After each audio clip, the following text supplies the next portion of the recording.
ትንቢተ ኢሳይያስ ምዕራፍ 22 ስለ ራእይ ሸለቆ የተነገረ ሸክም። እናንተ ሁላችሁ ወደ ሰገነት መውጣታችሁ ምን ይሆናችኋል?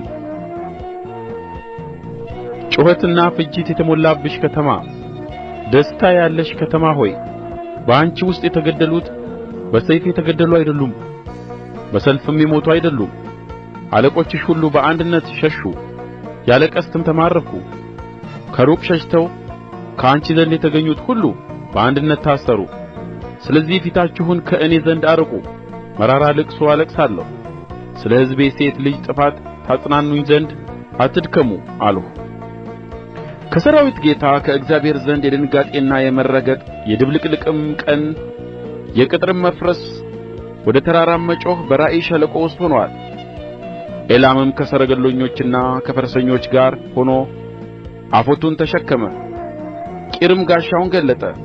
መልካሞቹንም ሸለቆችሽን ሰረገሎች ሞሉባቸው። ፈረሰኞቹም ማቆሚያቸውን በበር ላይ አደረጉ። የይሁዳንም መጋረጃ ገለጠ።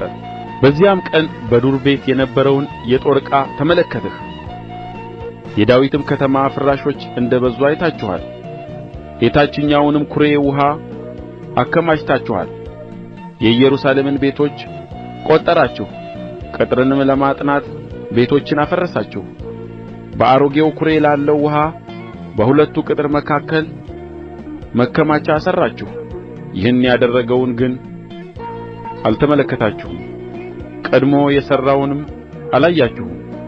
በዚያም ቀን የሠራዊት ጌታ እግዚአብሔር ወደ ልቅሶና ወደ ዋይታ፣ ራስን ወደ መንጨትና ማቅንም ወደ መልበስ ጠራ። እነሆም ሐሤትና ደስታ፣ በሬውንና በጉንም ማረድ፣ ሥጋንም መብላት፣ የወይን ጠጅንም መጠጣት ሆነዋል። እናንተ ነገ እንሞታለንና እንብላ እንጠጣ ብላችኋል። ይህም ነገር በሠራዊት ጌታ በእግዚአብሔር ጆሮ ተሰማ። እስክትሞቱ ድረስ ይህ በደል በእውነት አይሰረይላችሁም ይላል የሠራዊት ጌታ እግዚአብሔር። የሠራዊት ጌታ እግዚአብሔር እንዲህ ይላል፣ በቤቱ ውስጥ ወደ ተሾመው ወደዚህ አዛዥ ወደ ሳምናስ ሂድ፣ እንዲህም በለው፣ መቃብር በዚህ ያስወቀርህ፣ ከፍ ባለው ስፍራ መቃብር ያሠራህ፣ በድንጋይም ውስጥ ለራስህ መኖሪያ ያሳነጽህ፣ በዚህ ምን አለህ? በዚህስ በአንተ ዘንድ ማን አለ? እነሆ እግዚአብሔር በኃይል ወርውሮ ይጥልሃል፣ አጠንክሮም ይጨብጥሃል፣ ጠቅልሎም ያንከባልልሃል፣ ወደ ሰፊይቱ ምድር እንደ ኳስ ይጥልሃል። አንተ የጌታህ ቤት እፍረት፣ በዚያ ትሞታለህ፣ በዚያም የክብርህ ሰረገላዎች ይሆናሉ። ከአዛዥነት ሥራህ አሳድድሃለሁ፣ ከሹመትህም ትሻራለህ። በዚያም ቀን ባሪያዬን የኬልቅያስን ልጅ ኤልያቄምን እጠራለሁ፣ መጐናጸፊያህንም አለብሰዋለሁ፣ በመታጠቂያህም አስታጥቀዋለሁ። ሹመትህንም በእጁ አሳልፌ እሰጠዋለሁ።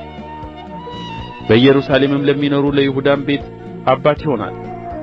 የዳዊትንም ቤት መክፈቻ በጫንቃው ላይ አኖራለሁ። እርሱም ይከፍታል፣ የሚዘጋም የለም፤ እርሱም ይዘጋል፣ የሚከፍትም የለም። በታመነም ስፍራ እንደ ችንካር እተክለዋለሁ። ለአባቱም ቤት የክብር ዙፋን ይሆናል። የአባቱንም ቤት ክብር ሁሉ ልጆቹንም የልጅ ልጆቹንም ከጽዋ ዕቃ ጀምሮ እስከ ማድጋ ዕቃ ድረስ ታናናሹን ዕቃ ሁሉ ይሰቅሉበታል። በዚያ ቀን ይላል የሠራዊት ጌታ እግዚአብሔር፣ በታመነው ስፍራ የተከለው ችንካር ይወልቃል፣ ተሰብሮም ይወድቃል፣ በእርሱም ላይ የተሰቀለው ሸክም ይጠፋል። እግዚአብሔር ተናግሮአልና